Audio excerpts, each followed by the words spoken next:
went to the doctor and he said I had cancer, and he told me I had 3 months to live. The doctor told me they wouldn't work on my back. They say your nerves are hanging on by a thread. I had 3 car wrecks that should have killed me. If I had received it, I would have died. I want to know, when do you use wisdom? When do you don't receive what doctors tell you, and you defy all odds and do it anyway? When you look at something in a moment, everything you did up to that moment was part of the causality of where you are. But that also means that if you do things differently, it doesn't have to be that it leads to a certain end result. So what you had been doing led to a 3-month to live diagnosis, but then you decided to change some things, which would then possibly change the prognosis of where you might end up. In any area of your life, if you start changing your behavior choices, you will change the direction and the eventual outcome that you were headed towards.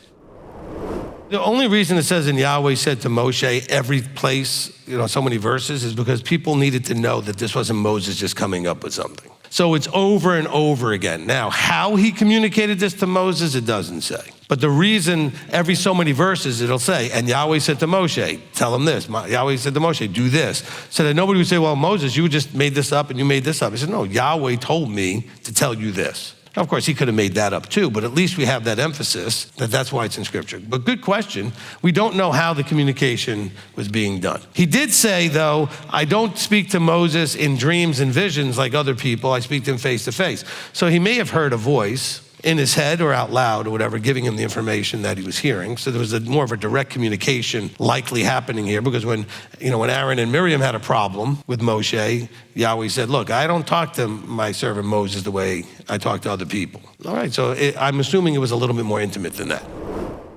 People will get in your face and say, well, you didn't forgive me.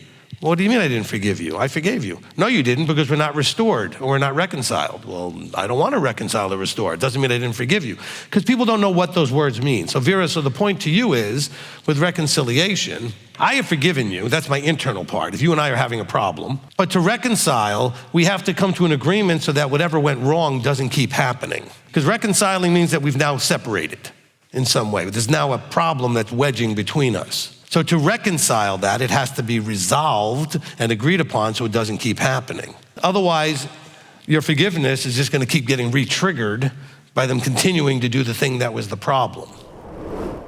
Prophecy is not generally linear. It means that it doesn't just point at one thing happening. So it may be fulfilled in that way, it may have been fulfilled in other ways along the way. We've all been waiting on Mashiach. We have Yeshua now, but when they were all for generations waiting on Mashiach, there'd been many Mashiachs. Moses was a Mashiach. Joseph, in a sense, was a Mashiach.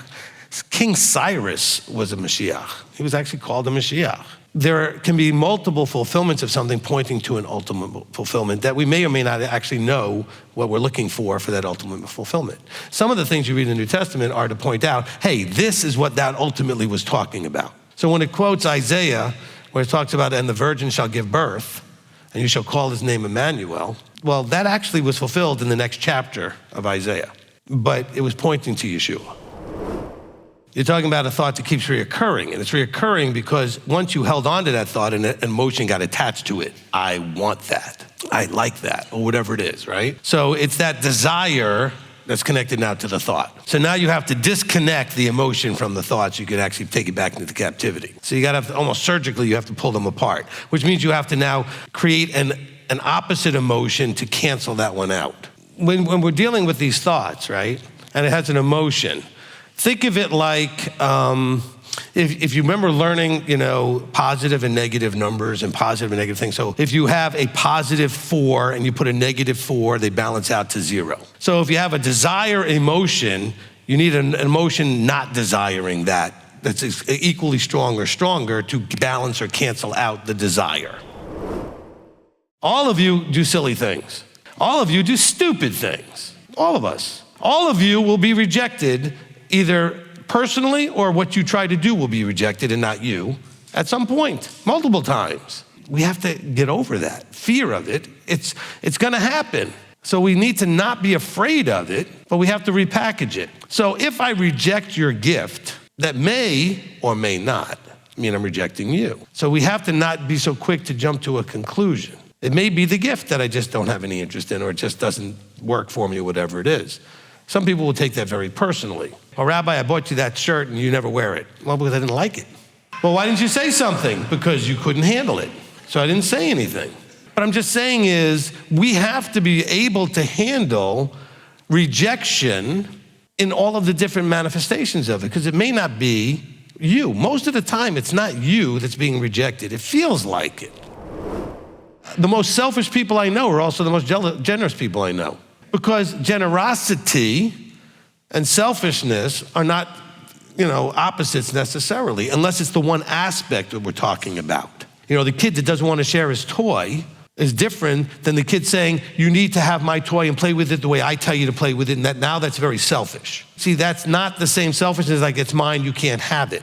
See, the other one looks very generous. Example, one year, my son came up with a game for them to play at the feast, at Sukkot. And they were loving this game, okay? And they were all running around doing stuff. But then they decided to change the rules because they like doing things a little bit differently, and they tweaked his game.